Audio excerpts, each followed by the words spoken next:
Welcome to the Outer Realm with MicheleDerocher and Amelia Pisano. Airing live on the United Public Radio Network, 105.3 FM in New Orleans.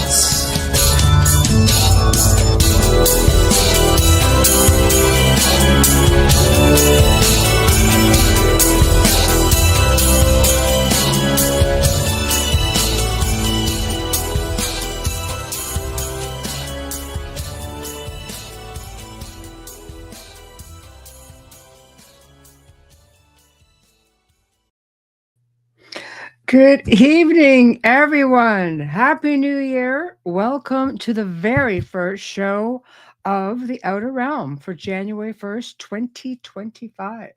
We are broadcasting live tonight here on New Year's Day on the United Public Radio Network, UFO Paranormal Radio Network, 105.3 FM from the Gulf Coast, 107.7 FM from New Orleans.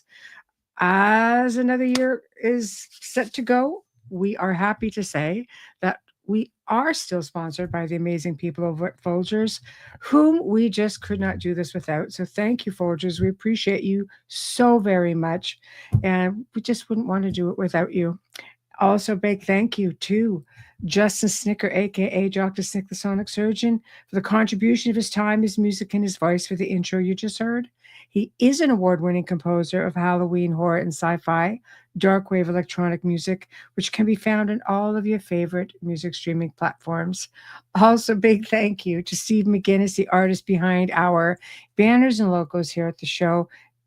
Check him out on Facebook and Instagram. Also specializes in the horror genre, but does phenomenal commission pieces as well. So, guys, tonight we are, and I'm just double checking to make sure that we are, live on, of course, YouTube. We are live on Roku, Facebook, and we have X. Yes, people are chiming in at X, and of course on Rumble. And I want to remind you guys, we can actually see everybody's comments, even those of you who are on X, those of you who are on Rumble. If you put your comments up, we can put them up pretty much like this. So you can be a part of the show. And of course, we're always happy to put up your comments and get to know you all. We have a great chat and we have great people in here week after week. And I want to just say hello to everybody. My goodness. Wayne, hello. Hello, Janie. Hello, Richard, Z-Son, Adrian. Oh my gosh, you guys are just all here faithfully. Mark, hi, Mark. I'm going, Melissa. Heidi, hello. If I miss anybody, chime in again. I'm just trying to scroll down here. Amelia is sick with what I had. I'm pretty much thinking so, hopefully we'll get her back on track and get her here tomorrow. Alan's not here yet. No, hopefully he'll be chiming in soon as well. Hold on. Just got to check all of our destinations here. And yes, they are all up. So tonight, very exciting because hi, Mish. Here we go. Tonight we're welcoming back actually Fritz Zimmerman. And Fritz is one of our original guests who was on the original lineup going back quite a distance now, 2 or 3 years anyway. And tonight he's going to be talking about his newest book, Ancient America, The Dark Side, which dives into, I'm really struggling, into the realm of the supernatural associated with the ancient burial mounds and earthworks in the Ohio Valley. There are firsthand accounts of people witnessing things like shadow people, cryptids, UFOs. Like, my curiosity is, what is it about these ancient sites that are so intriguing? Because this isn't the first time I've actually heard this. I have, researched some of this in the past, and I'm hoping, with 30 years in the field, that Fritz will be able to, give us some insight on that, because it's quite fascinating. So we're just going to wait for him to come in. He's been researching the Ohio mounds. If you go in and find the archives, he gets into great detail about that. But we have so many new people and we have grown so much, since the early days. We're going to get him to recap some of that for you guys tonight and tell you all about the mounds and what he's found. And then we're going to get into this incredible book of his. So, um, oh gosh, okay, people are really chiming in. God, this is great. So again, guys, feel free to comment. Remember, though, we're on 8 different locations all at the same time. So it's like a super highway coming down to one lane. And of course, we want our guests to have as much time to talk. I can flash your comments up. And if there are questions, please know that I do flag them. So we may not get to them right away, but we will get to them. And I will make sure that we cover as much as possible. So, how is everybody's New Year's while we're waiting? Everybody have a really good New Year's. Of course, we were sick Christmas, New Year's. Yeah. So it was a bit quiet. So we're still waiting for our celebration to take place, which will be nice, but still a little bit down, but slowly getting up there, which is great. Um, okay, hold on here. Okay. Mark Etty, hello. Okay. So hopefully, yeah. Yes, quiet, good times. I know. Not necessarily a bad time. That's for sure. We don't really squawk too much about that. But while we're waiting for Fritz, why don't we I'll just read off his bio. He's an independent researcher and explorer. 12 years were spent in the field investigating 700 mound and earthwork sites in Indiana, Ohio, West Virginia, Kentucky, Michigan. I never had any idea how many mounds there actually were here in the United States, but there are all kinds of them. And he was been compiling the most extensive photographic records of mounds and earthworks in print. 100 mounds and earthworks, wow, had never been photographed. So this was God, guys, I am so sorry. I'm really struggling today. It was published in the Nephilim Chronicles, a travel guide to the ancient ruins in the Ohio Valley. This was the first book that he came on the show to talk about.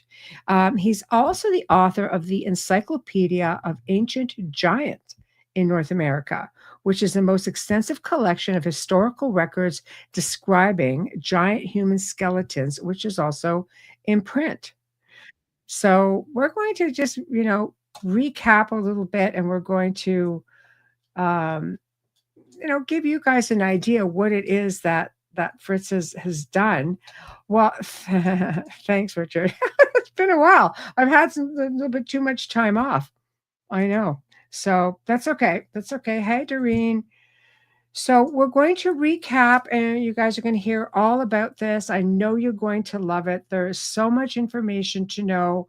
Again, when Fritz first came on, I had no idea just how many mounds there were in the United States. And I'm sure he's only touching on some of them. And I know there's a lot of really exciting discoveries being made on this side of the world. And I think we forget that, our history here is pretty exciting as well. So I've spent a lot of time abroad and traveling, and I always gravitate towards ancient sites, all the while not realizing just how many we have on this side of the world. So without further ado, our special guest, Fritz Zimmerman. Hi. Oh, How are you? I'm good. Hey, Good to see you, Michelle. good to see you too. Happy New Year. You as well. Thank you. I took New Year's on December 21st, as others did. So Yeah, yesterday, very nice. Today, not that big of a deal. No, well, people are quite excited about it. For us, it's the first show of 2025 here, so I'm glad it's with you. I've been so excited to get into all of this because I just enjoyed, our first segments so much with all of your talk about the mounds. So what I'd like to do is, Hey, Michael, what I'd like to do, if you don't mind, just because we have so many more viewers and listeners than when you started and you came on early days with us, can you recap a little bit on your research of all these mounds? And then let's just spin right off into your new book. Well, probably since the last time, well, I don't know. Probably the Encyclopedia of Ancient Giants was already out. That came out in Yes. 2015. Then the Yes. newest book is Ancient America, The Dark Side, Mm-hmm. Right where, here. I've been to 700 sites, Mm-hmm. mountain earthwork sites, photographed 222. But Yes. in those travels, I had my own paranormal experiences, Mm-hmm. dealing with UFOs, Wow. abduction.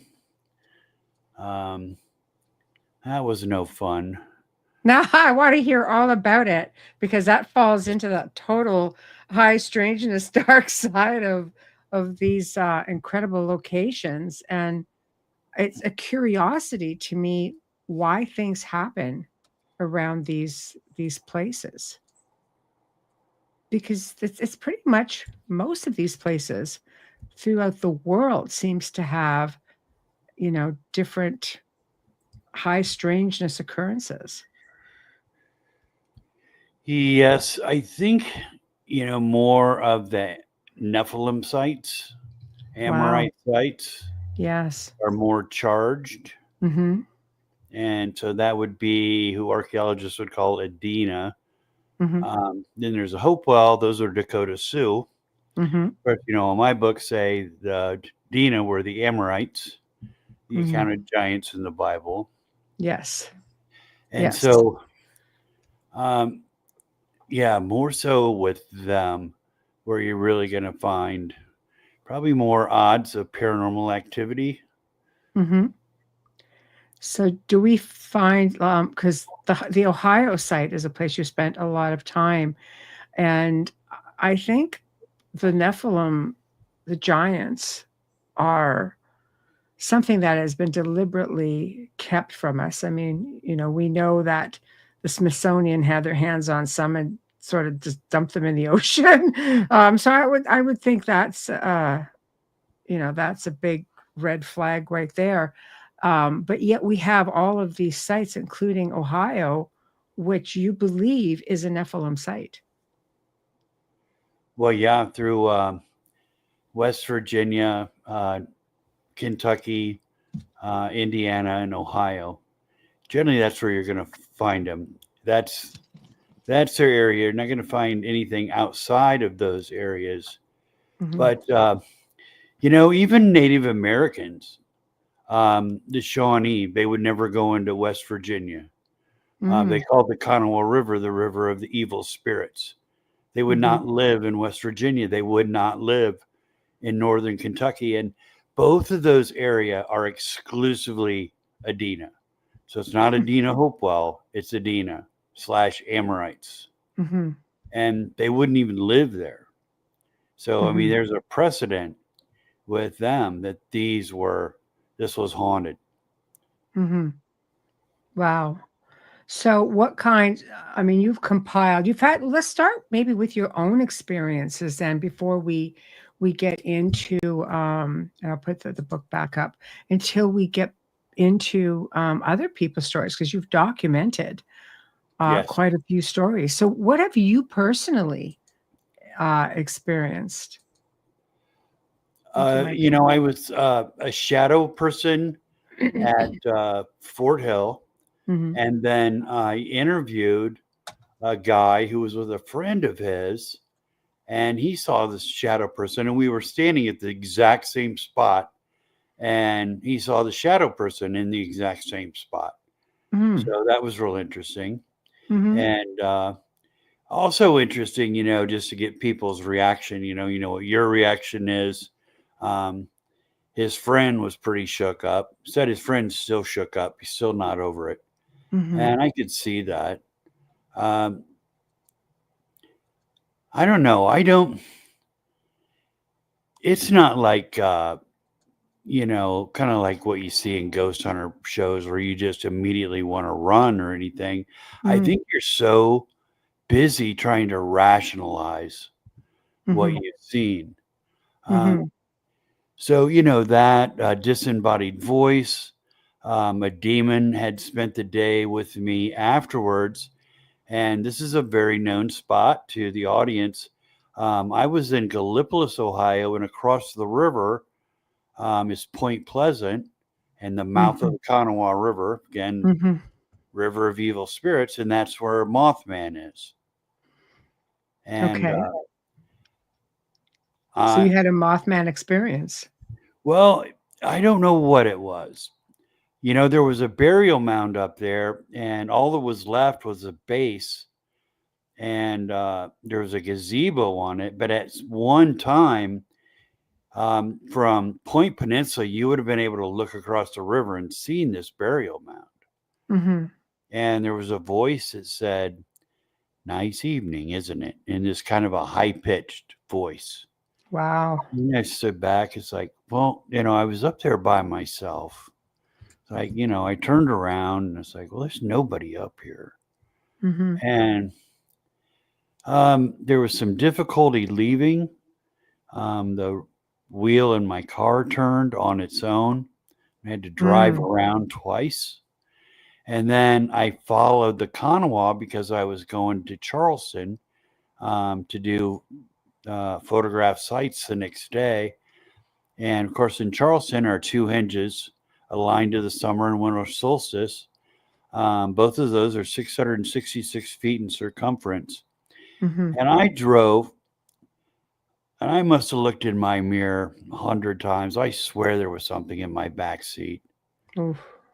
Mm. Got to my hotel room. It was a warm day. The season ends for mound building right around the 1st of April, but it was a warm day. It was probably 70 degrees. Mm. And my hotel room was 50 degrees. It was freezing. Mm. They came in, they didn't know how to fix it. There was no other room. Their only solution was to bring me blankets. Went in my car the next day. There was no oil. I mean, none. Wow. It only held 4 quarts. Wow. And I'm looking underneath it, thinking I maybe damaged the pan, something, but nowhere, nothing's dripping out of it. Then the car started having trouble. And it was just a kind of a day in hell. Mhm. And like 24 hours, afterwards, that was getting towards evening. And by the next night, it all stopped. The car wasn't giving me trouble any day. I filled up with gas, didn't burn any oil. So whatever was going on with oil was done. Felt Mhm. a relief, and that car made it home. And I was ready to abandon the car. I was at a point, it wasn't that great of a car anyway. So I'm going to get this as far north as I can. Mhm. And I'm just going to leave the title in the glove box Mhm. and just say, take it. Just sign your Wow. name to this. And it made Wow. it. And it made it back. And Mhm. Mhm. So what do you attribute that to? I mean, what was the last encounter? Was it Mothman, or was it some sort of a spirit that followed you back, or something, demonic entity? yeah, demonic. Wow. Something demonic. I mean, it wasn't just a ghost. Yes. It was something. It was something more than that. Now, Mhm. see, it didn't attack me. It attacked everything around me. Yes. It was with me in the room, and that's why that was cold. Mhm. Doing something, whatever, with the car. Mhm. It was there, but it really didn't attack me. Just attacked Mhm. everything around me. Mhm. And then 24 hours, almost exactly, it was over. Mhm. To my relief, because I was ready for the worst. But Mhm. so Yeah. and we know there's demons there because of Mothman, Mhm. who I believe is the demon Pazuzu.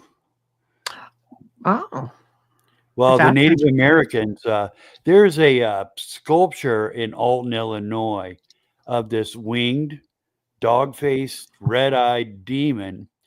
And there was Native Americans believed in this dog-faced, red-eyed, winged demon. They called him Piasu. That is so close to Pazuzu. It's like, no, we're talking Pazuzu here. And of course, that Description would is be not far off. Yeah. very close. Yes. Yes. So that's get something like that following you around, you're definitely going to have some trouble. And now, did you pick that? Which mound did you pick that up from? Well, I mean, it doesn't have a name. It was just in a cemetery on the other side of the river, from the Ohio River, on the other side from Point Peninsula, or Point Pleasant, not Point Peninsula, Point Pleasant, West Virginia. Yes. Yes. So, yeah, Alan says, so Pazuzu came from the Middle East to the Americas. Interesting. A lot of things came over into the Americas, for sure. Okay. So let's continue on. Let's talk about, you've had other cryptid encounters, shadow people. You had an abduction. Where did that happen, and what was that like for you? Well, the good thing is you don't remember most of it. But I was at a burial mound site in Wisconsin. I was at a conference and I was speaking. Stan Friedman, Mr. UFO, he was there. Yes. And Stan, God bless his soul, but Stan was a real curmudgeon. I get a kick out of him. Yes. Just Stan sitting there complaining all day. But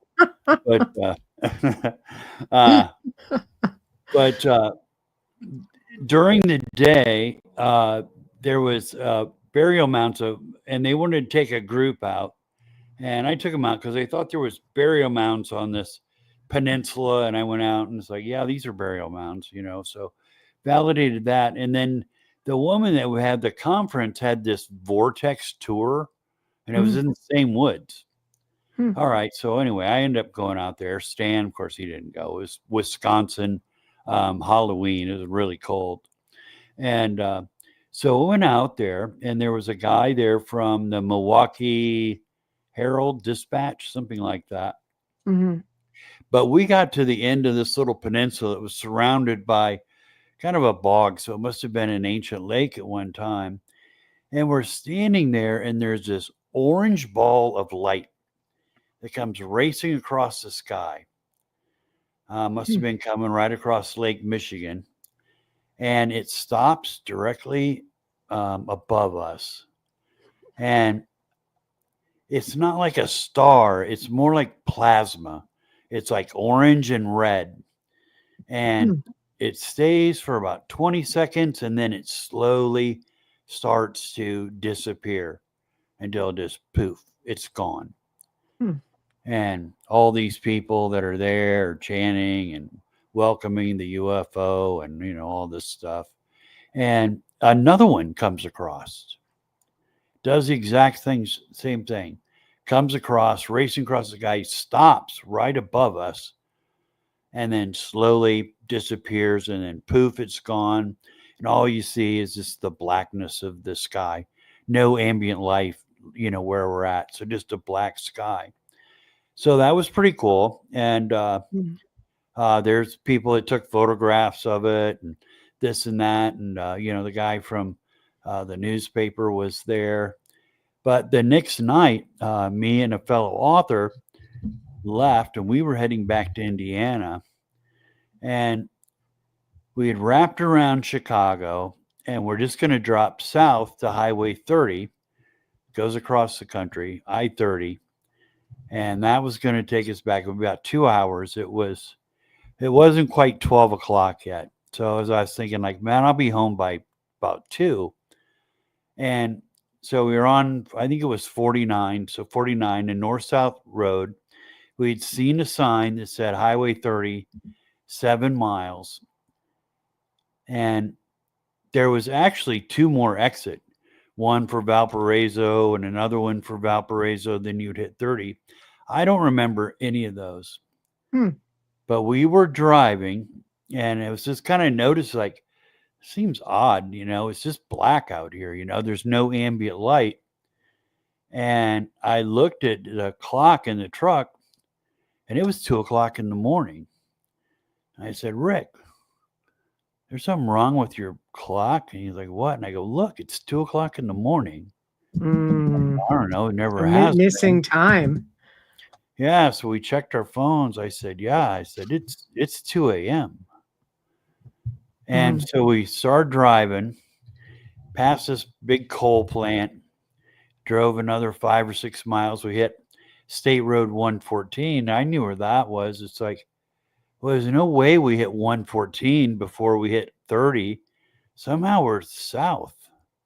So we turned around, went back, and both of us just can't figure this out. So drove back another 12, 13 miles, and we hit 30. And what was even stranger is that the Porter County Airport is right there. So, in airport, you just see that sea of lights, blue lights, red lights, whatever. Like, Rick, do you remember this? No, we didn't pass this. Rick, do you remember this? No, there's no way we passed this. Like, I don't know. There's no way. So we had jumped about 12 miles and 2 hours had passed. And there's just no explanation for that. There's no way we could have driven it because, there's no way the car would have stayed on for that. How much time do you think you lost? Well, according to the clock's about 2. I don't think it was quite 12. And then it was right at 2 a.m. So I don't know, 2 hours and 20 minutes, something like that. That's crazy. Yes. We had lost. And just absolutely. And the guy that I'm with is kind of an Air Force, no BS kind of guy. And he was, he was really upset. It really upset him because there was just no rational explanation. There's no way you could say, well, maybe this happened. Like, no, that couldn't have happened. So he was upset. I was upset. It was like, I don't know, but anyway, that was it. So what happened in those 2 hours? So that's the $1 million question right there. Have you had any experiences before that or any after that you're aware of? Because once they're aware of you, a lot of contactees or abductees claim that this happens afterwards also. Not with everybody, though. No, but it's always been something that I've thought of. And now for my next project, I'm working with a medium.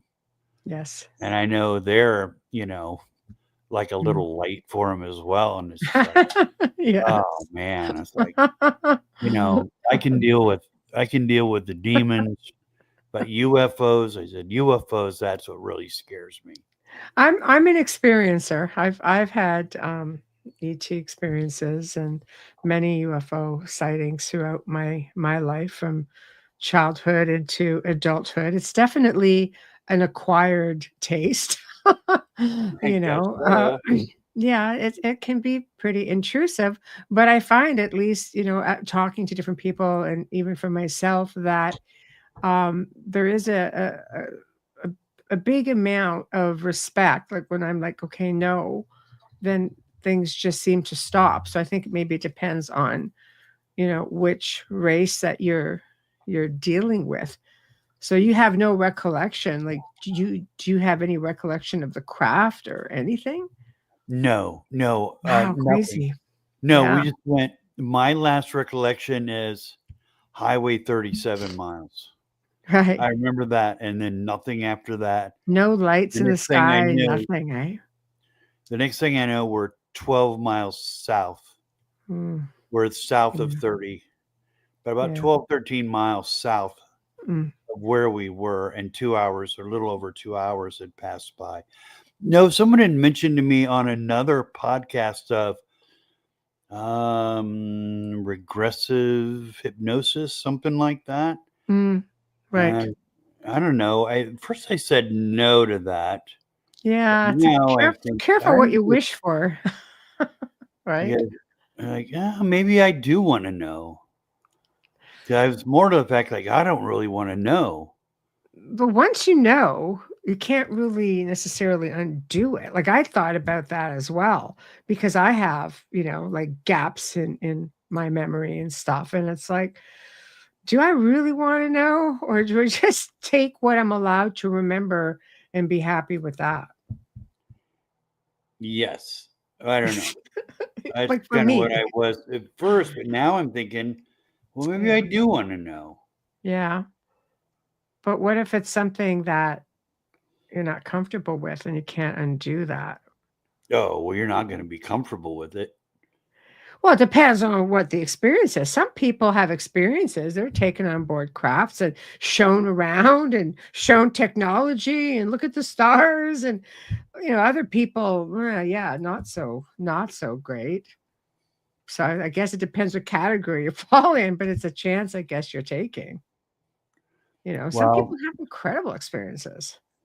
when I was a little kid, my grandfather was a telegrapher on the Monon Railroad down in southern Indiana, where the limestone mines are. And the Hmm. guys picked me up and they let me ride in the engine, let me blow the whistle in the train. And I went back and had lunch with the guys back in the caboose. But I don't think it's going to be like that. No, Do you think maybe the not. aliens let me blow the whistle? And I had Well, lunch with maybe them they in the let you caboose. drive. Maybe they let you drive the ship. Maybe that's why you're Yeah, 12 miles out. yeah, Well, you never yeah. know. Maybe we're just hanging out, having a good time. Some people Probably not, do, though. though. That's the thing. Some people do. Like I don't know. I've had some pretty interesting experiences, even while I'm awake. Um, but you don't know like everything, right? In the sleep hours and things like that. So yeah, I'd be on the fence with that too if I were you. It's really a like a tug of war internally as to which way you want to go. I think if you're meant to remember it, you just do. Maybe it's fear that keeps us from remembering, Yeah, I being mean, there could be, uncomfortable, you know. that would be, I think your brain shuts down if you're just traumatized like that. But certainly Mhm. when we came to, it's like, I mean, imagine just closing your eyes for like 1 second Mhm. and then you open them back up and you're in a different spot Mhm. because the truck was just going down the road. So it Yeah. wasn't like we were on the side of the road and like, how did we get here? Mhm. We were just going. Mhm. The only difference was 13 miles from where Mm. we were to where we were, and over 2 hours had gone by. Mhm. So, Yeah, that's scary. It's scary what? because if it's never happened to you and you're not really, a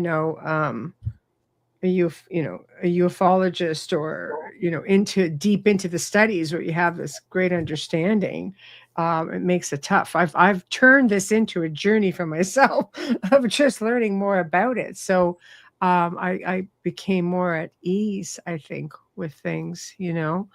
Um, so very, very interesting. Um, Mark says that he and his friend lost approximately 30 minutes. This is in the UK. A lot of crazy stuff in the UK. Years ago in his car, well-known spot. Try to forget about it because it scares me. Yeah, for sure. For sure.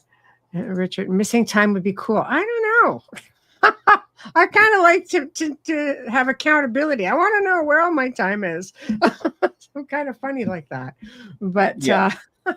you know, have you had any encounters, Fritz, with things like werewolves, vampires? Because, I think we talked about this one time when you were on the show, early days, that in studying mounds and such, that these beings tend to be connected to the spirits of deceased Nephilim. Have you encountered anything like that? Because if you're out in Wisconsin, there's dogmen out there, and in Virginia, pretty much everywhere. That lady was at the conference. Okay. Is it the Bray Road Beast? The Was Beast her of Bay book? Road. Yeah. Yes. Yeah. Yeah. Crazy So though. I know. she was there. That book had just come out. Yeah. So I found that interesting. Mm-hmm. And Yes. that's another thing that in ancient America, the dark side is all these people that have seen the cryptids. Mm-hmm. All the way from like lizard things that are real Reptilians. terrifying Yeah. to another guy. It was basically like big guinea pig looking things, but they were like giant guinea pigs. And there was like Wow. 50 or 60 of them. But it's like nothing that you would say that's a guinea pig. It's not a guinea pig. Right. That's crazy. I've never heard of that. Just easier for me to explain what he was done. But Yes.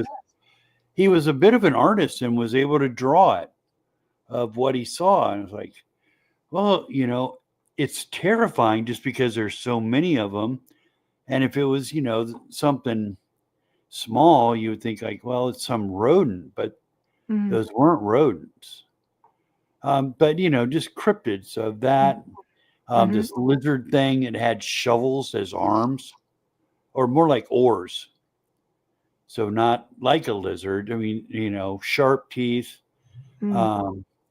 Things at Fort Hill that Mhm. I could tell you was haunted. That's where the shadow person was. But I mean, imagine a person, but it's chopped off like mid torso Mhm. and walks backwards. And this is from a guy that was a military man. Mhm. And he saw this thing walking backwards across the road.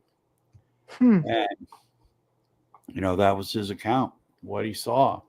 That's So, crazy.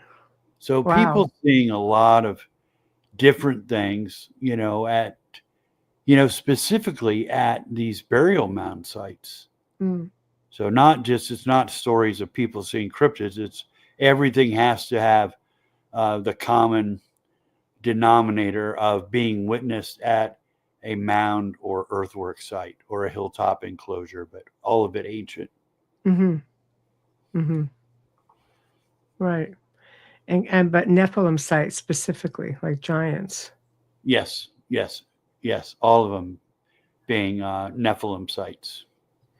I have to ask because there is a belief that there have been giants that have still been seen in modern times. Have you found any indication or possibility that anything like that can still exist on this side of the world?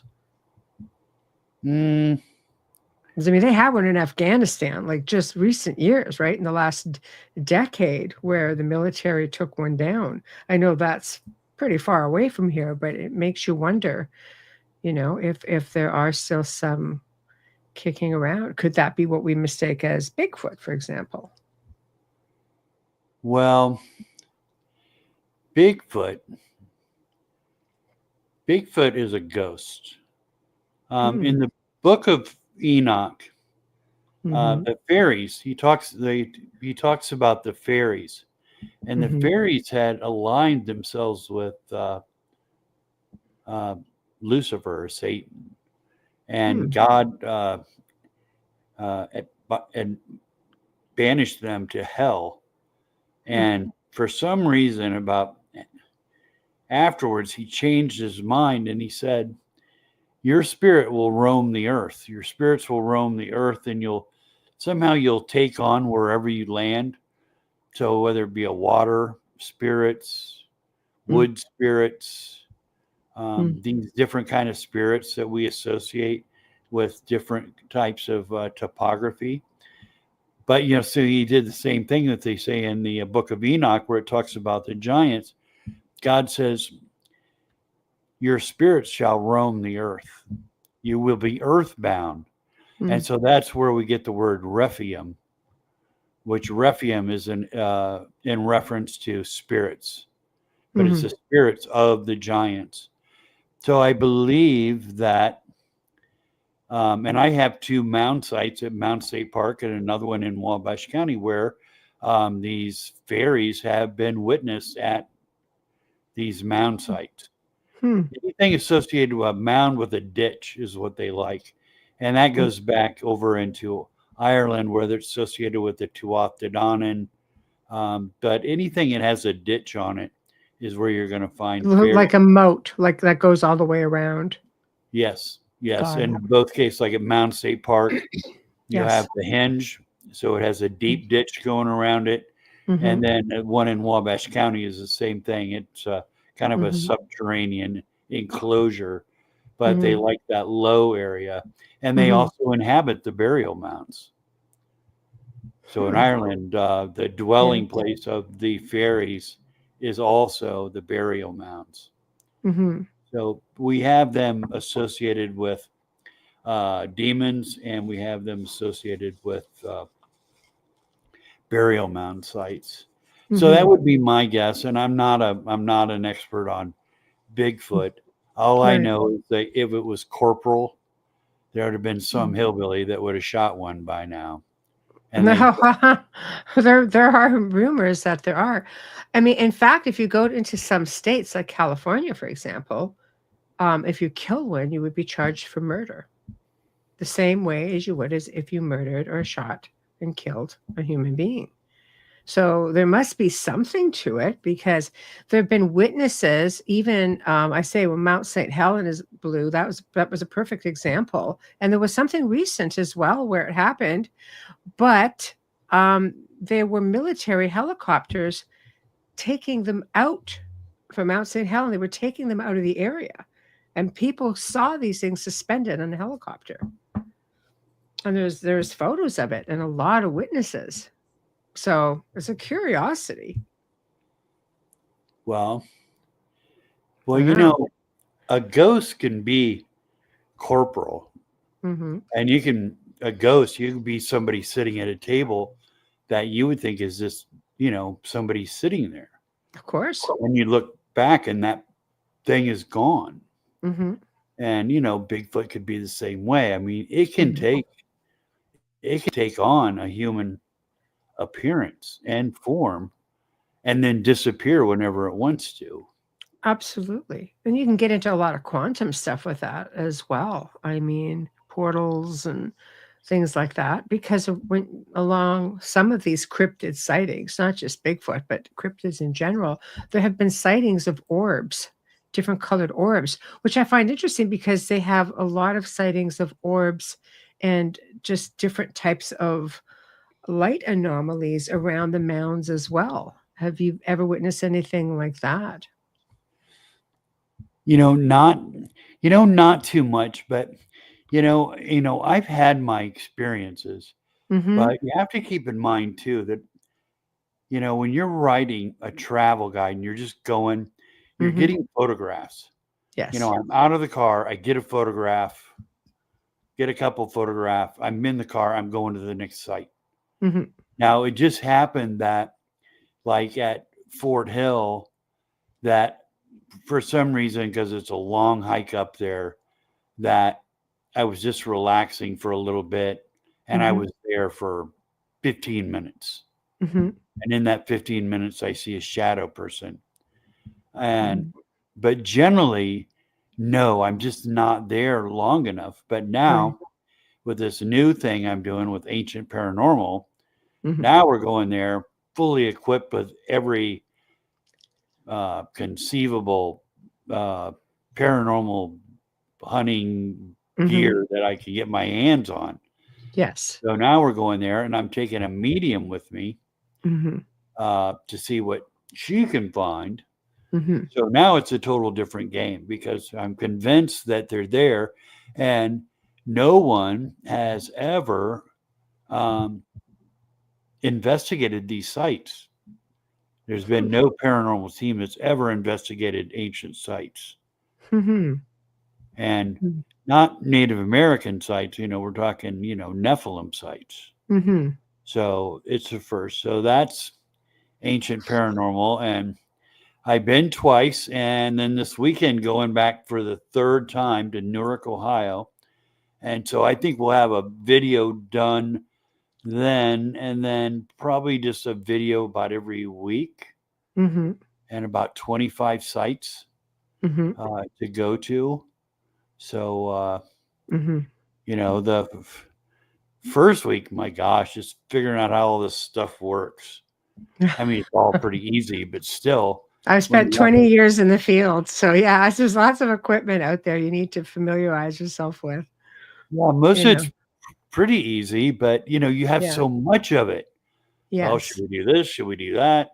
Yes. And then we're like, oh, I don't even think we ever turned that thing on, Yes. And we're like, all right, so first week was bird dogging, second week trying to figure out everything works. And then, I'm doing camera, and it's been 30 years since I worked as a director.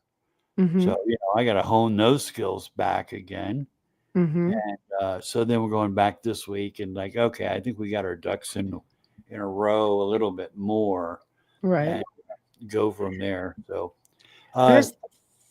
there's a lot of things that you can do when you're investigating from a paranormal standpoint. It sort of opens up different avenues of research because you can get away with a little bit more, when you are investigating from that level.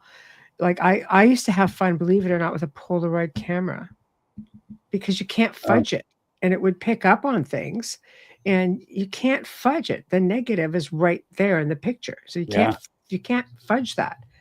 And I mean, thankfully, they still have them, so you could play around with that. But even doing like one of my favorite things when it comes to paranormal research is trying to do ITC and just deal with communication and visualizations of that sort. ITC being basically just dealing like with voice recordings or some people will do things, they'll use like ghost box type things, just trying to catch those disembodied sounds. And then other people will do things with scrying, or like there's just really old, even ancient methods of trying to connect up with some of these things. I mean, I have traveled ancient sites all over the world and had incredible experiences. Most of the time I'm not looking. It just happens, and you're not really in the field. I've got a voice recorder that translates 180 languages. Beautiful. See, if these are Amorites, like I think the evidence, definitively proves, they were Semitic. They should be speaking Hebrew. So I'm asking questions in Hebrew. Mm-hmm. And hopefully I'm going to get a Hebrew response as well. Mm-hmm. That is why I didn't get a ovulus. Yeah, those are. I've had them. I've done a lot of television. Therefore, they expect you to have all the gadgets, but they're also, if I'm not mistaken, they also have sort of like a built-in GPS, so it can kind of pick up on different locations where you're at and give you words based on the area that you're in. Exactly. And I think they also have, I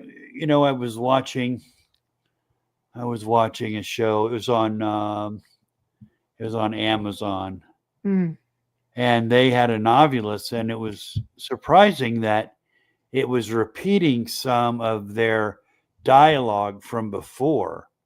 Like it's in the memory. I said, it's got a memory in there. It's got a voice recorder, and it's picking up on that because it was repeating. It's like, well, that just seems awfully suspicious right there. Well, but then I generally see that word doesn't match, word doesn't match, word doesn't match, word doesn't match, word doesn't match. Oh man, it just said rake. You were just in the garage and looking at a rake. Like, oh yeah, that's a ghost, all right. Well, it's just so hard to try to make that connection. You have to separate yourself from, looking for something because you want it so desperately. And they do. And it's television, and they have to. It's like, well, we got to do something here, and it's like, this isn't this isn't connecting. It's always such a stretch. And then my thought was, it's like, well, if these people spoke Hebrew, Mm-hmm. why would they, just the explanation, they go, we believe that spirits can manipulate this, somewhat technical machine and, pull words out of it. And it's like, really? They can manipulate some electronic device to squirt words out in a language that they don't even know? Wow, that's a stretch right there. Why don't they just call you on the phone? Well, We believe that some do. Some do. I've had things leaving messages on my voice messages that'd be cool. That'd be good. It is. I've had them recording because they're on in my voicemail, and one was an old cassette. The old cassette voice recorders. And I sent it in to a friend of mine in England. At the time, he was affiliated with some program through one of the universities out there, and it just came back with a question mark. They couldn't figure it out because it wasn't like a human voice per se in our time, and it seemed to channel through music, like they ride the waves, and they could hear the streaming in the background, and it was definitely the person's voice. I recognized immediately, and she had been passed for about 2 weeks. Oh, but with that being, oh yeah, I've had probably 3 or 4 like that actually. But I'll tell you one thing, a story about the Ovilus, a couple that I've had. I had a friend using it at a location I was at, and it started asking questions about, it was naming his children, which it couldn't have known. There's just absolutely no way, because he hadn't been at this house very long.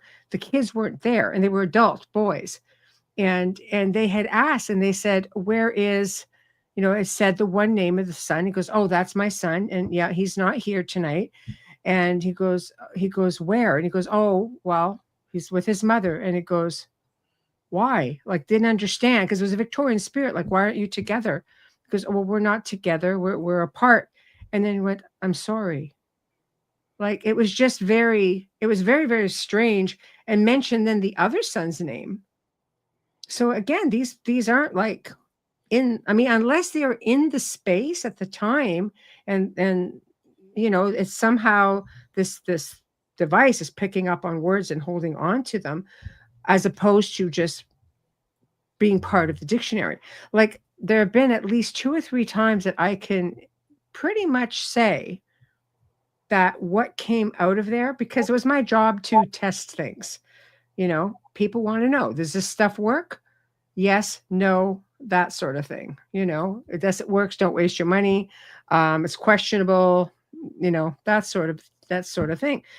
And it was very fascinating, because this one location ended up being in the home that I lived in. And no, not this one, Alan. This was our other house. So definitely not. And it was fascinating, because the spirit of that home, which was a lovely lady who was not stuck, just visiting because it was her house, very, very sympathetic. They would tell us during renovations where to find the doors. There's a hidden door here. And we would take down that wall, and there it was. It was a hidden door. Hidden, just things that were just changed around. So I think you have to be logical, but I think that every now and then you can actually get something that is more, is anything definitive in the field? Probably not. But it was pretty interesting to see that I really didn't have another explanation for it. And after 2 decades in the field, I've come across demons and mimics and all kinds of different dimensional beings. So I thought it was very fascinating. So, I don't know. Well, I was at one site, and I was shooting with L.A. Marzulli and with the Newark Paranormal. We're at Geller Hill, where I'm going back to Friday. And they picked something up on the SLS, and they got witch, and then they got demon, then they got evil, and it was just pop, pop, pop.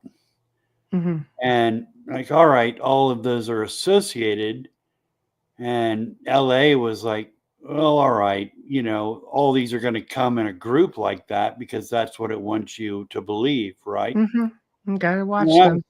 and I was kind of the same way. It's like, all right, 3 words, they're all associated. I could see those, being programmed to come out like that. Mm-hmm. But then he went and he was in the woods. LA's a minister. Yes. So he was out there and he was rebuking these demons Yes. out of these woods. And then the next thing that came up was holy. And then that was like, oh, all right. Mm-hmm. That doesn't belong at all. Mm-hmm. Those others, within the context of what he did. So, I found that was interesting. Absolutely. More the exception, though, because Mm-hmm. I do watch paranormal shows and it's just like, they do it.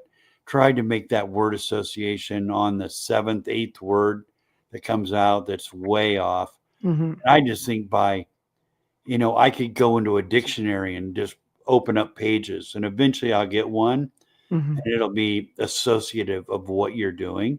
Mm-hmm. So I'm not going to say that it can't be a good tool, Mm-hmm. but then too, I find in a lot of paranormal shows, it's like, if you're not open, the spirits are not going to appear to you.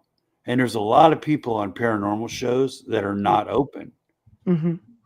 So you'll watch it and be like, that group, right? That guy, that nothing ever happens to him because he's not open. Opposed to somebody that's open and everything will happen to them. Mm-hmm. Now Yes. I'm open Mm-hmm. because I've been seeing ghosts since I was 8 years old. Mm-hmm. There wasn't no paranormal equipment back in those days. No, I can hear you there. And no, it's not something you wanted to see anyway. Yes. Still isn't really. But now I have a Reiki master and a medium with me. Yes. Because I know that's going to increase the chances. Mm-hmm. Because she's a light to them and I'm a light to them. So it's like, well, we're going to have a really good opportunity here, to see that. Now, another thing we have is an SLS. Yes. Yeah, we've got one. I've got one. I think I've used it once. I retired from investigating a long time ago, so I hear people have very interesting experiences with them. Well,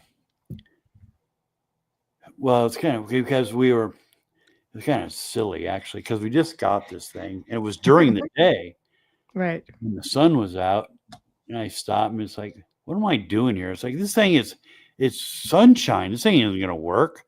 There's no way for it to work, really, not in the sunshine.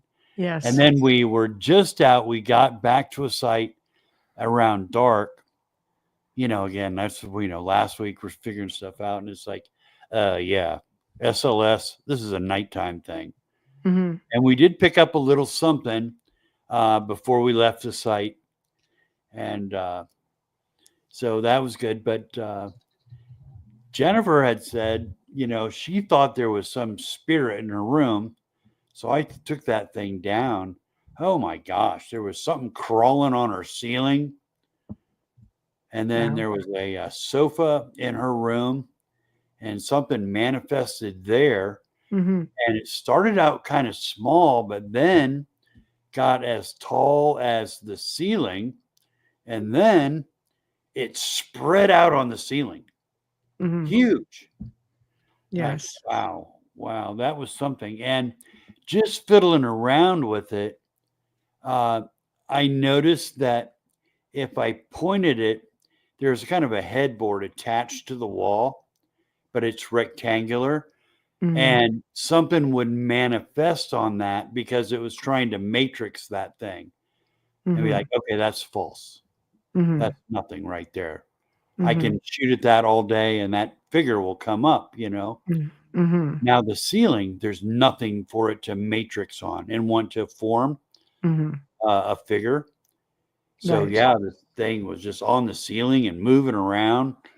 You're like, all right. So can you use it in an outside environment at these mounds? Like, do you expect that? Okay. We can now. I was at 2 sites now. It was summertime, and there was a canopy in these woods, Mhm. so there was plenty of shade. Yes. Where, of course, now there's not. Of course, well, you know how it is up north. Sunny Yes. days are few and far between. Mhm. But I don't think in the sun, no. I think you could in the summer if you had a good canopy of trees. Mhm. That would be enough for those beams to ricochet off. But Mhm. we are just going to basically use it, well, right around 5, right around dusk. So Mhm. we're going to do nighttime.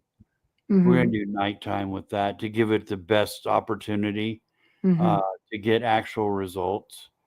But, uh, And are you hoping to get like some kind of validation as to who are in the mounds? Like, do you think the spirits who reside there will communicate with you, maybe give you some insight into their lives or what they were all I- about? Or is there something specific you're looking for? well, that's why I have the voice recorder Mhm. that will translate languages. Right. So we have that, and then I don't know. I'm just starting. Mhm. So what is going to come through? Now, our first week of bird dogging, we stopped at a place, and there was a stone cairn, Mm. and with the voice recorder had not come yet, so she just used her phone. And it's Mhm. interesting because there's the audio bars Mhm. on her iPhone. So Yes. she said something, and I'm looking at that, and I'm seeing those audio bars move, and I'm not saying anything, and there's nothing around us, and we're way in them. Mhm. There's nobody within a mile of us. And then she pulls that back, and it was something five syllables, like higher, 2 lines Mhm. lower. Mhm. I said, well, that modulates. That's 5 separate tones. Mhm. 3 higher, 2 lower. Sounds like a Mhm. sentence, Mhm. opposed to a rustling leaf, which there was not. Mhm. But just dismiss. What could that possibly be? Mhm. Like anything in nature is going to be one note. If it's a leaf blowing, it's this. It's going to be Mhm. one note. This was 5 notes, and Mhm. that's when I thought, all right, we need something different. I researched, and I thought, wow, you can get these recorders that will translate languages. Uh, Mhm. so, but we still have not done that. That's got our next site on the list after we get out of Newark. Um, Mhm. and going to, in my research of places, I said, this place is so haunted. I would go Mhm. to different places and just know it's like, wow, this place is haunted. Mhm. If I was ever going to take somebody, going to say, look, you want to find ghosts? All right, we're going to go here. Mhm. Um, Now, the one site that weekend that L.A. Marzulli was shooting his In Search of the Nephilim, or On the Trail of the Nephilim series, Mhm. that was during the day, and on the outside of this once stone wall, it picked up 2 figures on the SLS in the woods, and that was Wow. during the day. But see, that Yes. was a real heavy canopy, and it was real Mhm. shaded in the Mhm. trees, and it Yes, so you picked up could see 2 of it. those things. Yes. So that was some validation for me. Mhm. Okay, I think there's really something here, and this needs to be investigated. So that's on our list.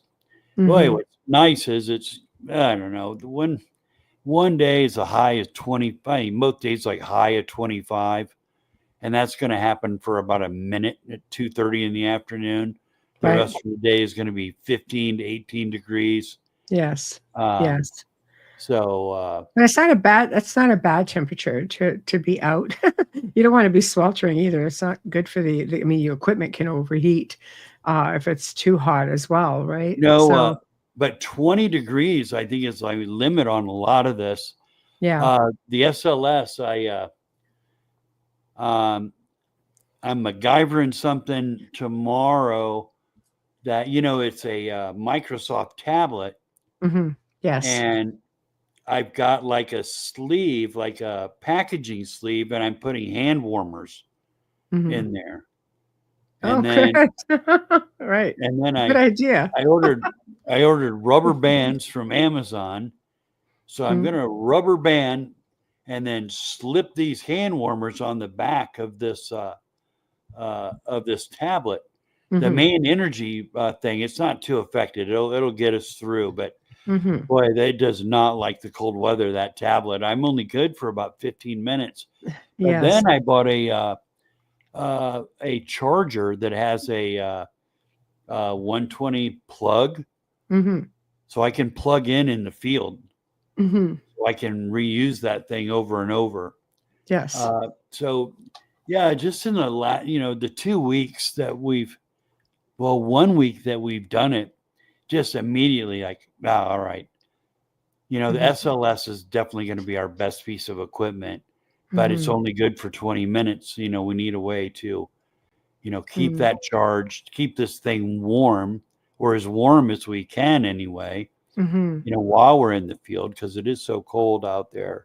So yeah, some MacGyvering, some, buying some extra equipment.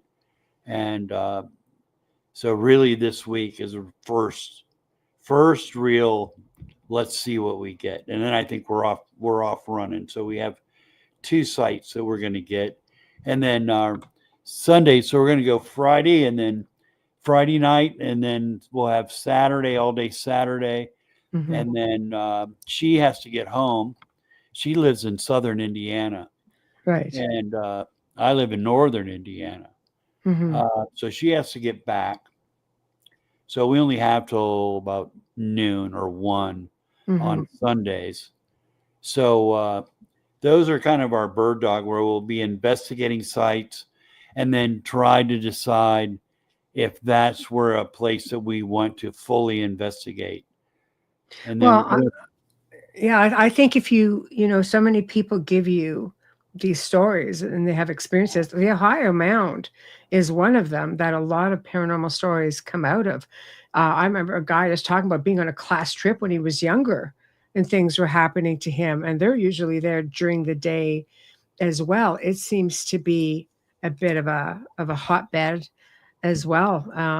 So I know that's also one of your locations. I think you really just need to look at where your a lot of your stories come from, and then just pick your equipment and just concentrate on that, since you're so restricted for time, so well, that thing is we're forging new ground. So there really are no stories except our own. But see, I can take her to a site, and I have that intuition as well, to say, I'll be telling her, it's like, I think I want to get your feed on it. So let's go to this during the day. And then we can make that determination of, she'll say, yeah, I think this is good. I think there's something there. Surprisingly right now, burial mounds are clean. We're not getting anything from burial mounds. We've been to 2 different ones and nothing. And I asked her, I said, do you get anything? No. And she said, well, do you ever get anything out of here? And I said, no. But I thought maybe it would be different with you here, but it wasn't. So everything seems to be earthwork related. Oh, that's really interesting. I know you would think mounds would be your golden spot, but it's not. Well, as burial mounds, I mean, these are in some, some of these locations are burial spots, and sometimes the spirits are not necessarily happy with being there.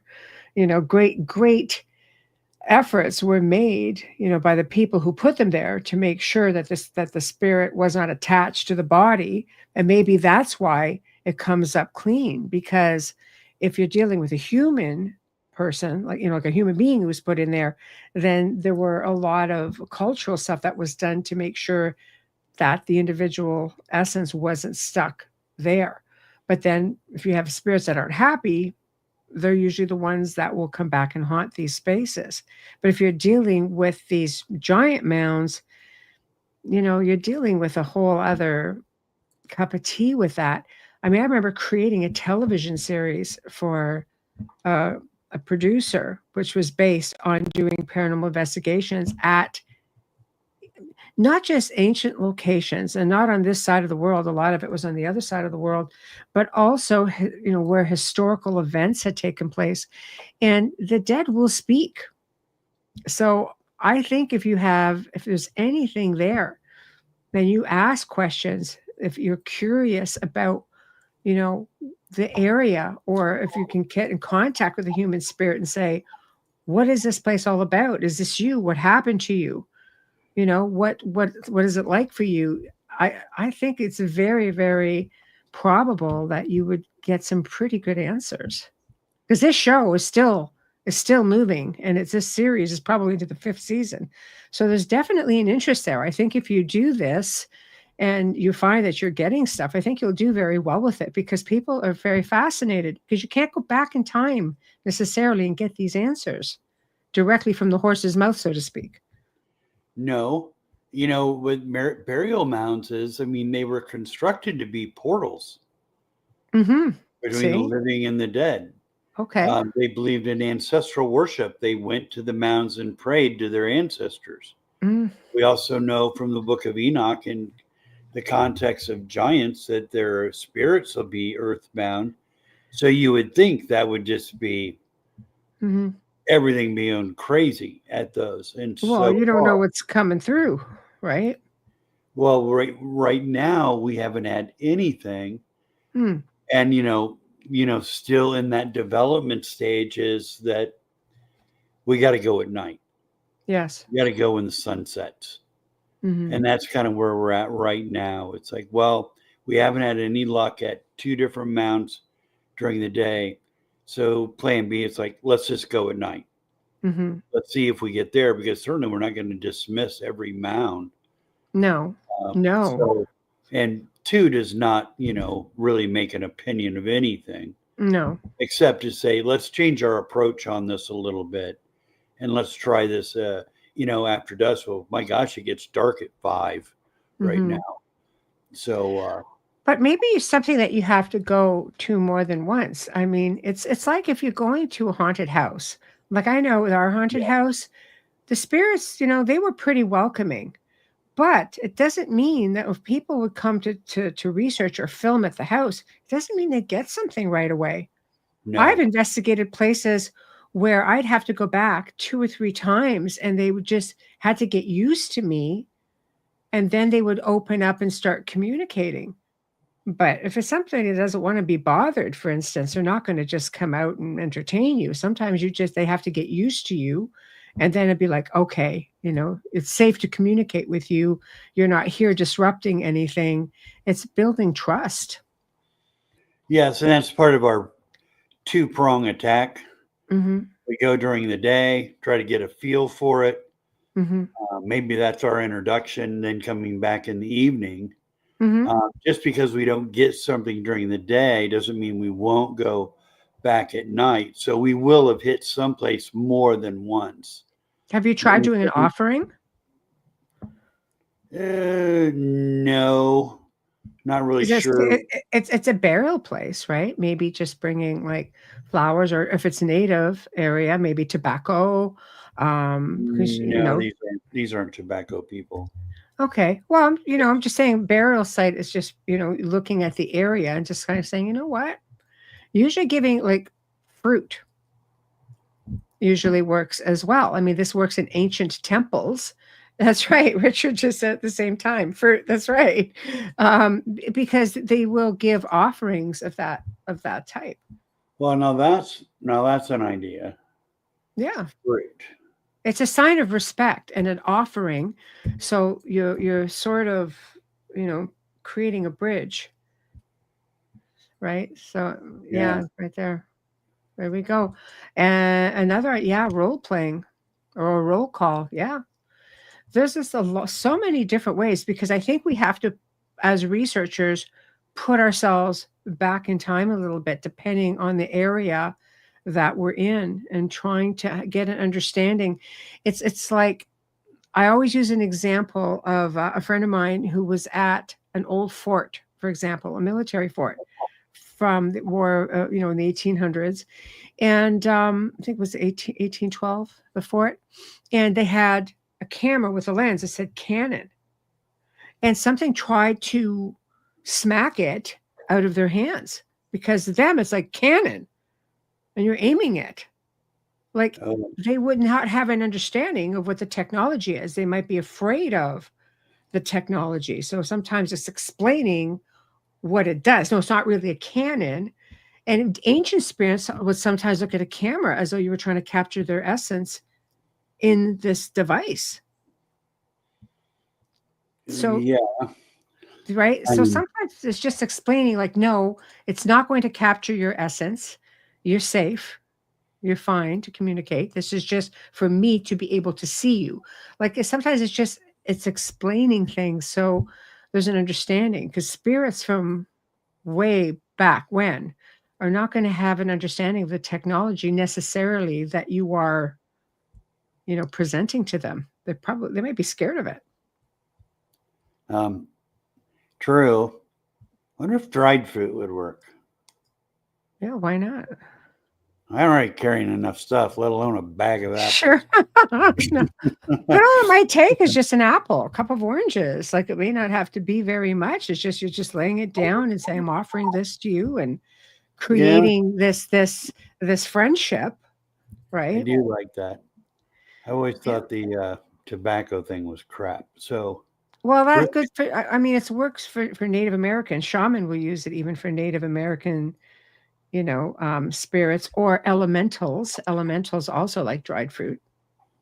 Oh, elementals. Well, that's something I didn't even think about running into, but I imagine we're going to see at some point, we're going to see it all.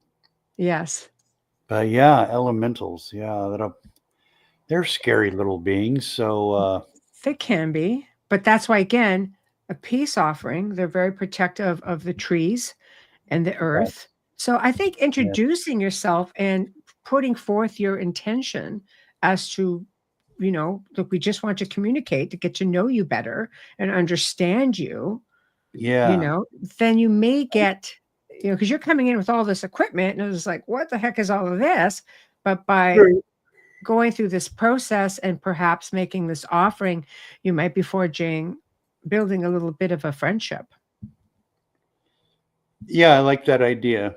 Yeah, I'm going to do that. I think I'll just get dried fruit, because it does look like fruit. It is fruit, but it'll be easier. It'll be easier to carry around. Mm-hmm. I'm gonna do that. I don't think we'll have that.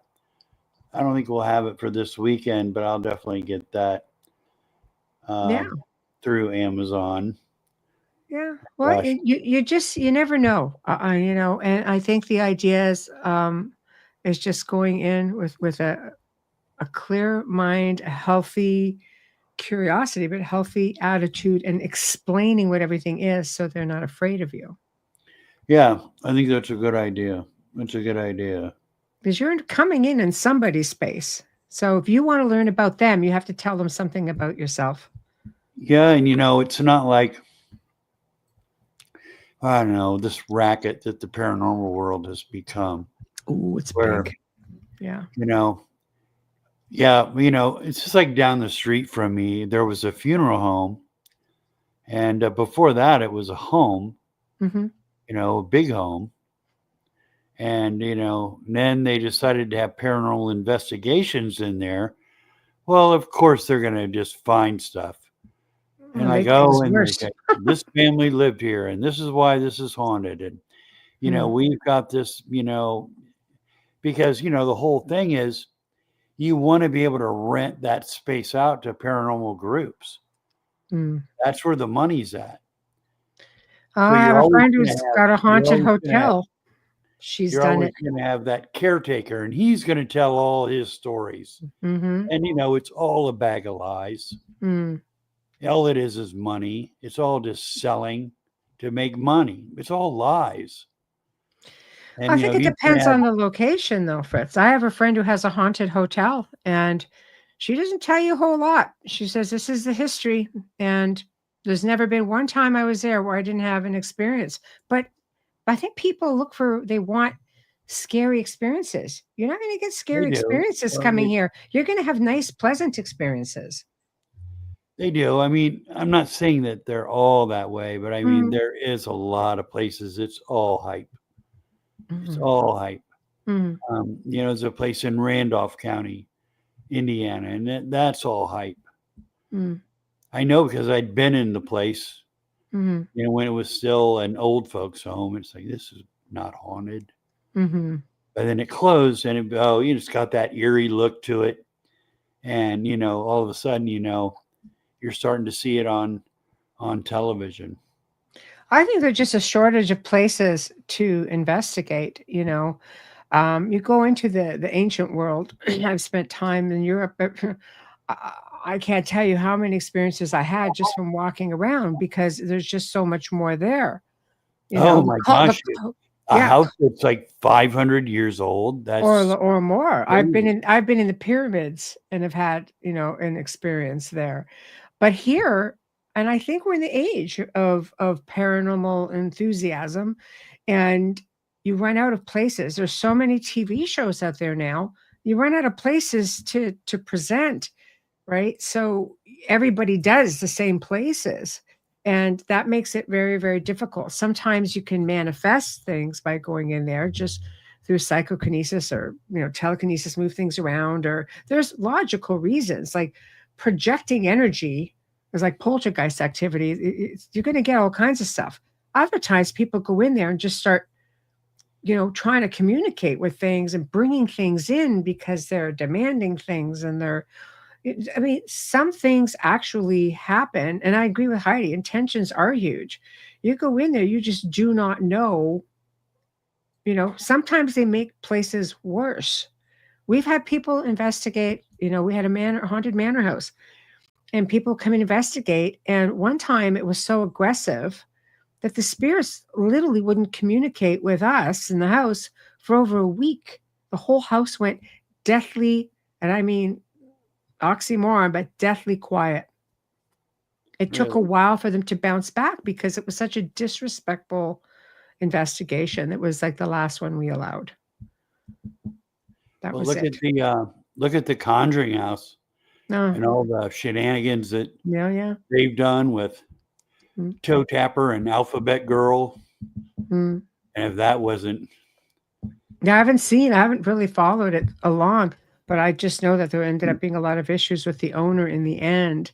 Um, you know, I think one thing I've learned from being on television is that you have to follow a narrative, and I would answer questions, all the logical ones, but the only one they wanted was the potential, and that's the only one, the potential that did not get left on the cutting room floor. Like it's just they create it and they follow the narrative because that's what creates ratings. So that doesn't help because unless you are the producer and director of that production and you are the network, you don't have any creative control at all. And that doesn't no. help. But you know, back in the day Mm, when there really was no shows except Ghost Hunters, mm, they would go into a place. I remember they went into a young couple mhm, and they had this happening and this happening and this happening. You're like, oh, wow, mhm, that's haunted. And mhm, they went in and debunked everything. mhm. Oh, this is because of a draft. But Oh, that was their narrative. this clunking is because of pipes. Mhm, And they walked out and it's like, nope, it's not haunted. mhm. And then once you heard that, it's like, well, if they do find something now, I'm going to believe it. So that made sense. Because everything has a narrative. Every show has a gimmick that they have to follow that narrative. And after a while, Yeah. everybody tries to follow it because I have a lot of people who own these places too. So there's a lot. I've been on both sides of the camera, so I know exactly how things get done and what gets left behind in the editing process. So, but I will tell you when it comes to ancient sites and when it comes to ancient history or just history on average that is left with a mystery, And people think, what happened? What really happened? So let's just take, for example, let's just take a historic figure. One of the ones that we offered up for this show was somebody that went over Niagara Falls in a barrel and he died. Yeah. And we're like, okay, what was that like for you? So we're able to communicate with that individual because we knew the backstory, but could we somehow communicate and find out what was going on in those final minutes? And boy, the information that came out was stuff we didn't know. And when we researched it after the fact, we found it. And Really? it was fascinating. So this is why I'm saying, like, if you have these incredible locations that you're going to investigate, and it would be so interesting because you don't know exactly who was in that mound. So can you imagine if you can connect with an individual within the mound who could tell you who he or she were? Or maybe there's a group of them. Maybe they could say, no, we lived here back this time, and these are the things that we experienced. These are the things that we saw, and we were warring with these people, and this is how I died. This is where I came from. Like, to me, that would be fascinating information, and it's not something that's been overdone. In fact, it's barely been done. True. I mean, any kind of communication, it would be a huge success. Whether they're in the mound or just villagers, because not everybody is in the mound. No, So, of course, yeah, villages around. Just to leave that open. Like Jennifer believes, the afternoon's like, well, who's this in the hotel? Because we're going to reshoot that this weekend, and in my room, which I'm not real thrilled about. I just do not know. But all right. She goes, Right. they're transitory. And she's in her room playing, I don't know. It's just Buddhist guttural chant stuff. Yeah. And that's when things are going crazy. She goes, I think they're drawn to that. She goes, they're transitory. They're coming through this hotel. She said, every room here's haunted. But me playing this, they'll be drawn to this. Okay. All right. As long as I know they're drawn to that and they're not crawling on my ceiling while I'm trying to sleep. All right. I find comfort in that. Yes. So anyway, that explanation of transitory, this is not in that room, but it's nothing in another room. But it did seem pretty good. I mean, I've watched enough shows. It's very quick, these things. But I don't know. This thing lasted for a while because it morphed from something small to something big and then across the ceiling. That if it stays, it's just matrixing on something. I mean, you can shoot it at a coffee table because it's that rectangular shape. It'll be there, but it'll stay. Right. If it's an entity, it'll be moving about. So, I mean, there's a lot to do, a lot to learn. I think eventually that's what we'll find at the mounds. That it might be not the people in it. It might be people around it or people that worship there. And, and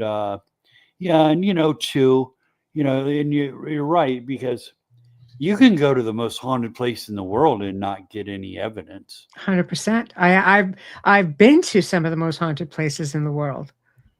Boy, that's gotta make a producer with how many thousands of dollars on the line.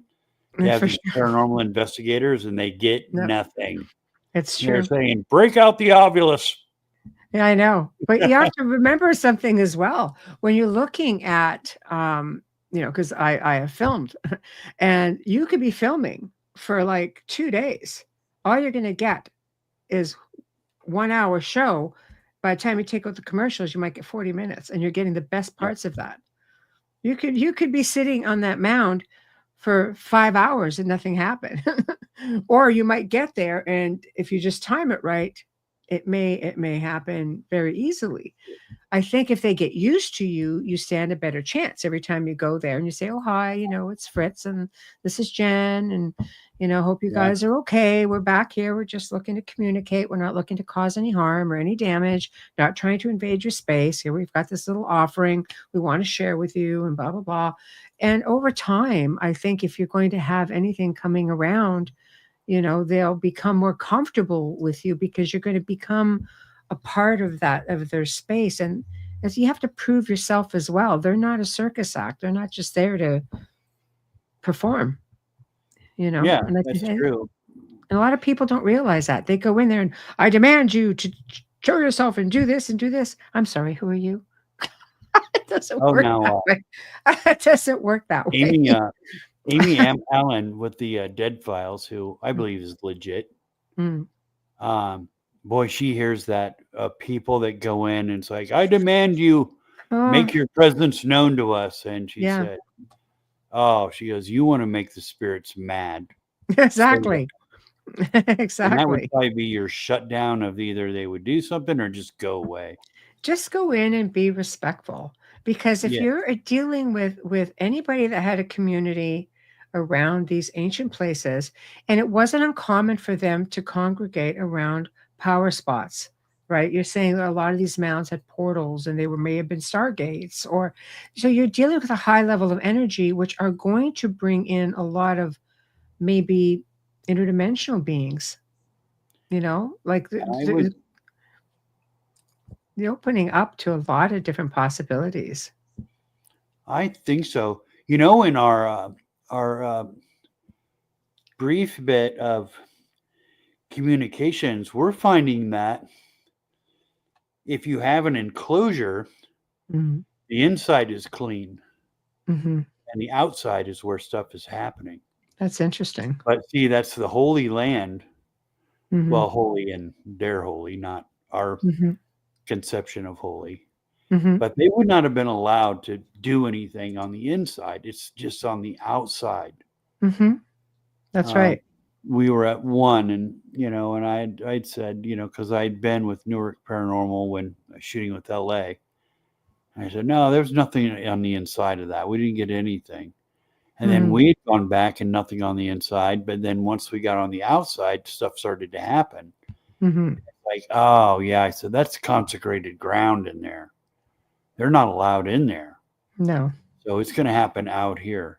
Mhm. So, So just so a maybe you little, need to so maybe if you're jumping into an area where they're looking at you going, you're not supposed to be in here." I think trying to follow the protocol to start might be a good way to do it. But yeah. you're also in the woods, and you're also going to get those elementals, and they could be little, they could be monkeys. Those ones, they're mischievous, but there's also a lot of, if you're dealing with, portal stuff, who knows what you're going to get. If you hear any tree tapping, though, you might want to just you may want to just prepare yourself. I don't think you want to visit with anything Oh, aggressive. I'm thinking about that tree tapping. Tree tapping, That Bigfoot. would be, Yeah. well, I know, I mean, elementals would be more in the vernacular of the ancient religions that we're Hmm. dealing with. Hmm. And we're also dealing with, fairies. Yes. And, that's But they're wood spirits, nature spirits. nature spirits. It's all Uh, scary. well, it is, unless you have an understanding. If you're respectful of the space, then Yeah. I think you'd be okay being in there. This is where offerings come in again. Yeah. Offerings are basically showing it's a sign of respect, and that you're trying to make this union. And I think that speaks volumes. So a lot of shaman will do that coming in if they're trying to heal an area or settle an area down. They do make those offerings of fruit, right? Yes. So, I will, Yeah, I mean, I could probably get something at the gas station just to get us through the. Yeah, get a couple of oranges. Seriously, it doesn't take much. Just like an Yeah, apple, anything. It's just to yeah, put it just an there. apple, something. Yeah. But yeah, an offering. That is an idea. I really had not thought of that. Hmm. Yeah, it's something I'll definitely do. Just so everybody's cool with us being there. I definitely don't want to anger anything. That is not my Hmm. intent. But Hmm. know, No. there's some places that we're going to go. I mean, human sacrifice was performed.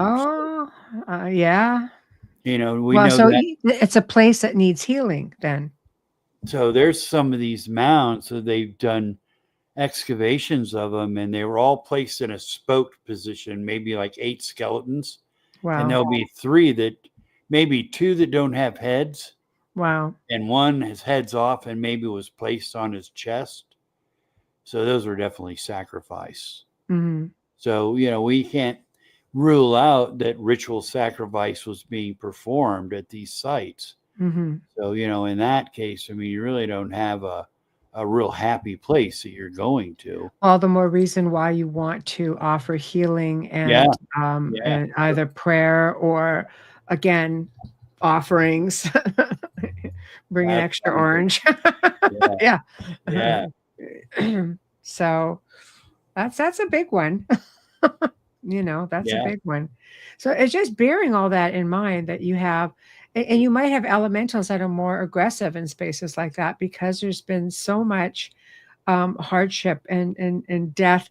You have to imagine, for example, a transfer of energy. If you're upset and you yell at somebody in your space and you go out and you come back a couple of hours later, the intensity behind yelling at somebody, pushing out that energy, it stays in the space until you clear it. So if you don't think to clear it, then you walk back into it a few hours later, wonder why you're feeling grumpy within this space.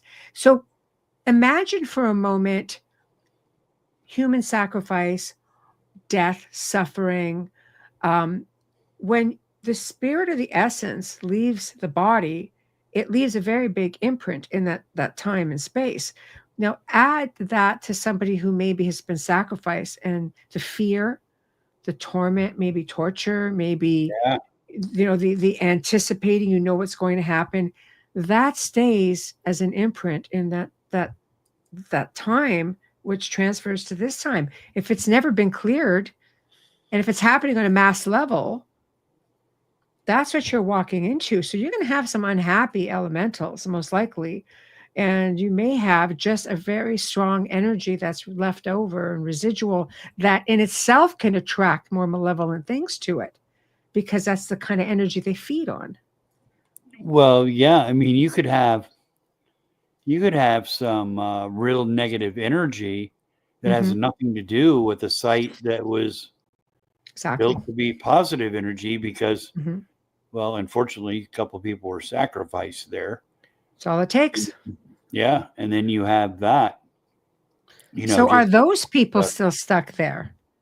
Maybe Yeah. those are people you can try to communicate with, and they will tell you exactly, what they went through, and try to see if they want to move on. Yes. Because a lot of these sacrifices are meant to not just physically give the body, but to trap the essence as well. Well, they're binding their spirits. Exactly. Especially when you remove the head. That's to bind the spirit.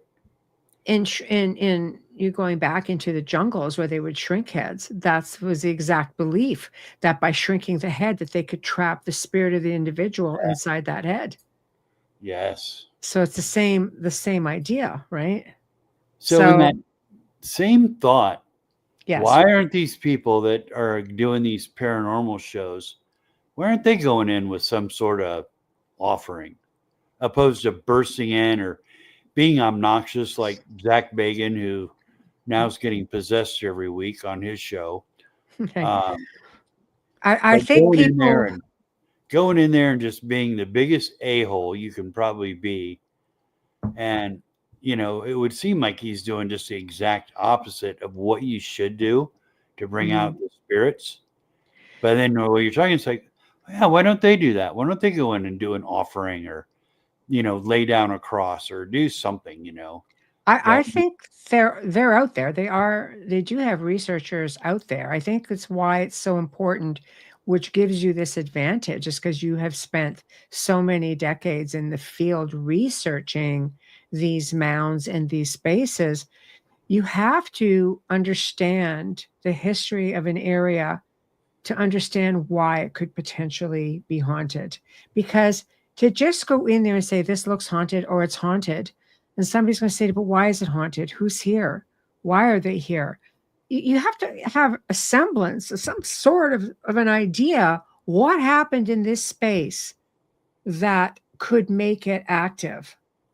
And when you go in there asking questions, you ask intelligent questions based on the history of that space. It's like if I'm in a place, I've done locations that are a couple hundred years old, and I'm thinking of the people who were there before. Well, how would they have lived? I see old pictures of the property, for example, what it was like, or maybe that building wasn't on that property at the time. So you want some kind of an idea what was here.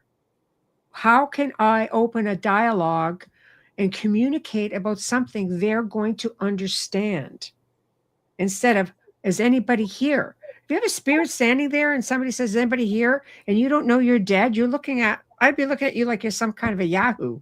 Well, I'm right here because I don't know I'm gone. So I'm looking right at you. You can't see me, but you're asking me, is anybody here? Well, yes. I'm here. So I think we have to start asking more intelligent questions.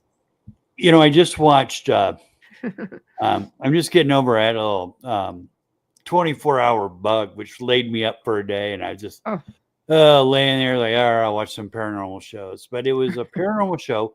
It was on Netflix. They only had 4 episodes. Yeah. They had a dude that was in and out, but they said, no, this dude owns the building of the notoriously haunted, and it was this place. But never did they say why was this place haunted? Mm-hmm. What was it? What were they doing there to be haunted? Mm-hmm. And it was just like, well, it's this haunted place. But it's like, well, why is it haunted? And they'd be in the building, and it looked like, well, that looks kind of like a nice break room. So it's like, all right, it had some sort of, I don't know, maybe a hospital, but I don't know. It looked relatively nice, But that's the point I'm trying to make, is that you have to understand why is it the haunted? History. Yes. So why are you there investigating it if you don't know why it's haunted, if you don't know the history of it? But which leads me to a question for you, Heidi. Do you think with those mounds, guardians may have been placed there to protect the sacred place? Good question, Heidi or Adrian. Great question. Yeah. Maybe that's who you'll be talking to, Fritz. Well, now, yes, I would agree with that. Sometimes there's burials within an enclosure, and that would be correct. Because you always got to think in an enclosure, is this to keep something out or is it to keep something in? I would say it's to keep something in. Oh, okay. That's fascinating.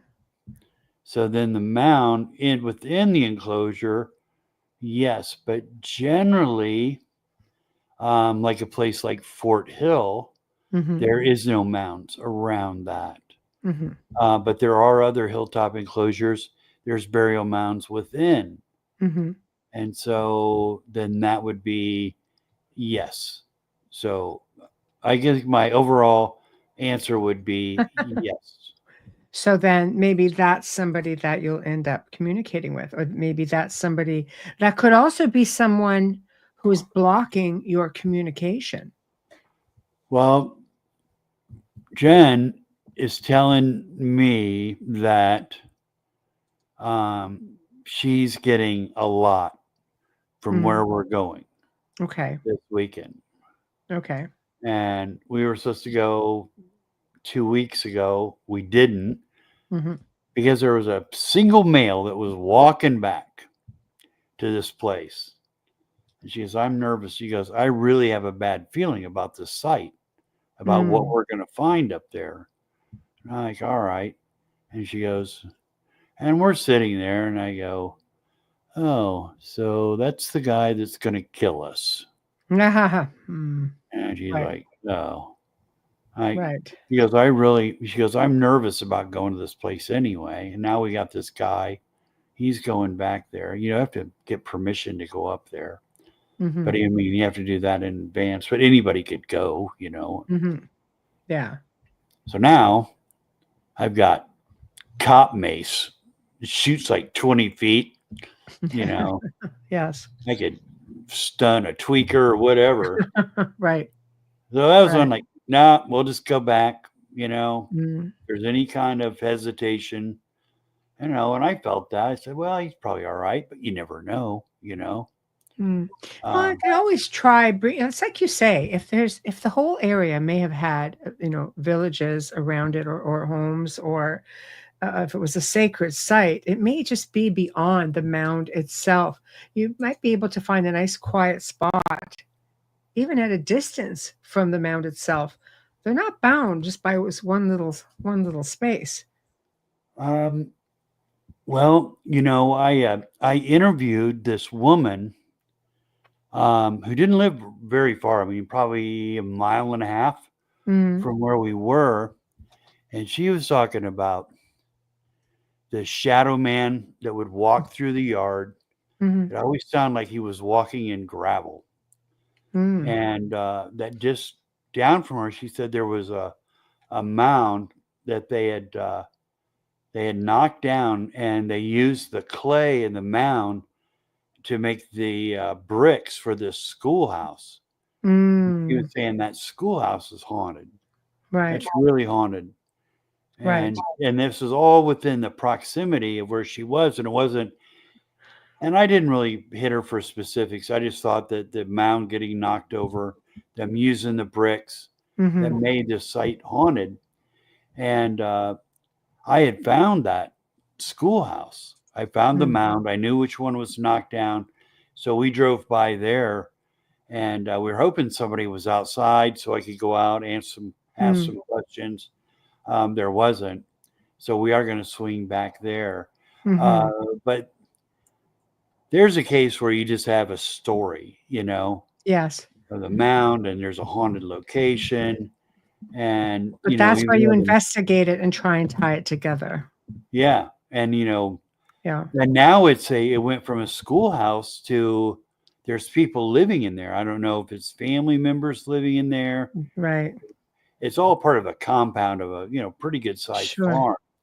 And I had stopped there before with Marzulli, and the people that own the property, they stopped. We talked to them for 5 or 10 minutes. And, they said, well, we don't want you on the property for the mound. I said, no, we don't need to go on your property. I can see the mound. It was maybe about 50, 60 yards off the road. It's like, no, we can see the mound. We don't need to walk up to the mound. But anyway, they're real friendly people. So I was hoping that they were out there. So, I mean, that's a case where you don't really have to be at the mound. It's not going to be within 5 feet of the for mound sure. where something's happening. It Yes. just needs to be in that proximity. Right. Of course, where we were going, I mean, yeah, we want to be on site. Yes. Because there's things there that we wanted to do, but Right. I didn't think about just having that protection, have some mace on you, which you should if you go into any public, I don't know, whether it's a jogger or, it's a pretty isolated area, right? So you want any isolated area. You never know. For sure. We had one of the first sites we had gone to, we were on a trail, and there was some guy. I mean, he was probably fine, but where she lives in Indiana, those two girls that were married or murdered they were young girls. I think they were like junior high girls. Mm, And it was some older guy murdered them. And they were just walking on a trail. Some guy ends up murdering them. And mm, it's like, you know, you really do need that. No, not carry a gun, but at least have mm, mace. I mean, you need mm, that if you're walking down a busy street. You never know when somebody's going to grab you. mm.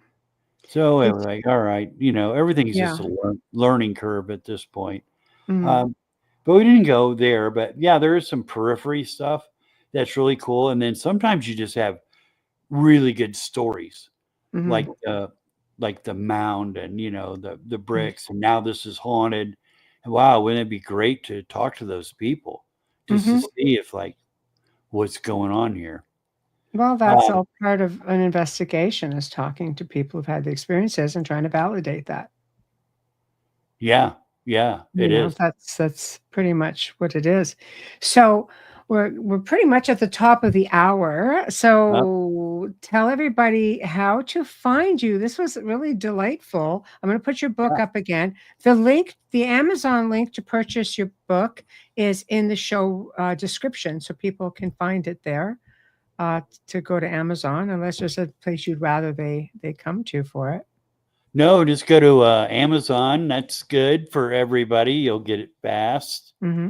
And yeah, I mean, we've talked about this a little bit, but certainly there's a lot more in the book about what people have experienced at the ancient sites. I also go into the complex mathematics, and probably my greatest discovery in my 30 years of investigating mounds is that the Newark earthworks, the largest henge in North America, is aligned to the May 1st Beltane sunrise. Hmm. And I have photographs of that. And I also went back on October 31st, the solar opposite. And you actually can see that even better Hmm. when you can stand outside of the earthwork and the sun will set on October 31st Hmm. on the gateway. Oh, that's fantastic. So you have two other shows with us in the archives, which talks about a lot of these mounds, and you touch on some of this. And I'm glad that we were able to touch on some of the book. And I guess now the next step of your journey is validating some of these sightings that you talk about in the book, which we did address some of that here as well, Yes. and your experiences. So thank you so much for joining me for the very first show of 2025. It was awesome. And I'm glad Yeah. that you're going to dig your heels in and try to see if you can get some more answers from the ether, so to speak. Yes. Yes. Oh, I love it. I love Yeah. it. Little So bit of little bit of trepidation in doing this, yes. Yeah, but I think you'll do okay.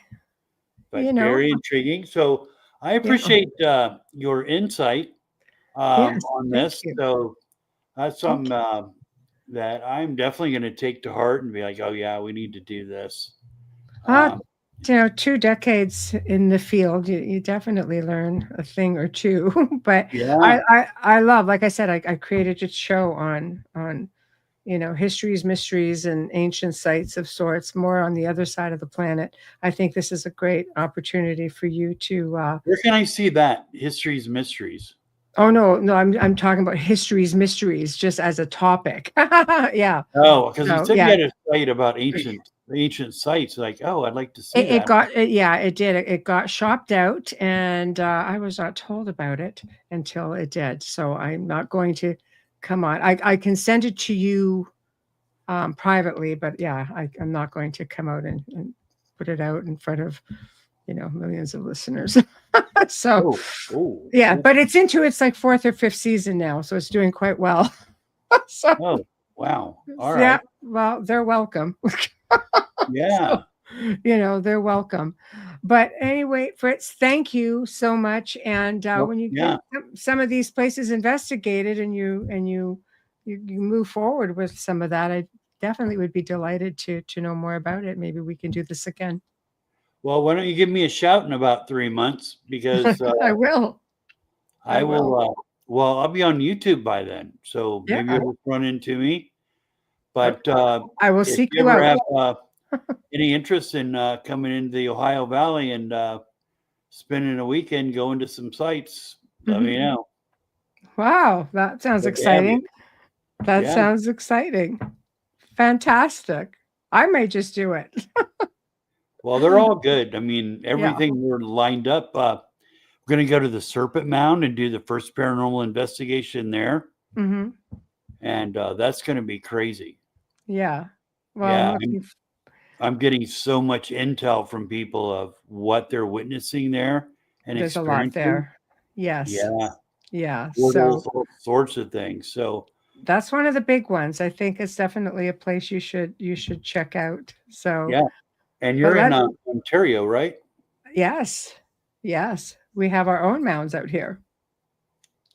So Yeah, you got your own Serpent Mound there at Mhm. Rice. That's right. That's right. Yeah. Well, let's stay connected, Fritz. And Yeah. and Okay. thank you. Thank you so much for joining me tonight. Yeah. Well, All right. all right. It's great talking with you, Michelle. You too. Thank you, Okay. Fritz. All right. Good All right. night. Yeah. Bye-bye. Okay. All right. Well, guys, that definitely was an interesting show. And we actually, I know people kind of like, why did we talk about the book? We did touch on the book for sure. And I guess the next step for Fritz is to try to validate some of these stories that he's been told and collecting over the many years. So big thank you to him for joining us tonight, and big thank you to our sponsors, Folgers Coffee and Justin Snickers, Steve McGinnis. Big thank you. Tomorrow night we welcome back Todd Clements from the haunts of Mackinac Island, and he's going to do a part 2 and get into again the investigations on the island and other locations, including the ferry investigations that he has experiences, which actually came with sightings and experiences. So I'm definitely intrigued. So, guys, until tomorrow night, Happy New Year, since we're still on January the 1st, and we'll see you tomorrow night. Thank you and good night.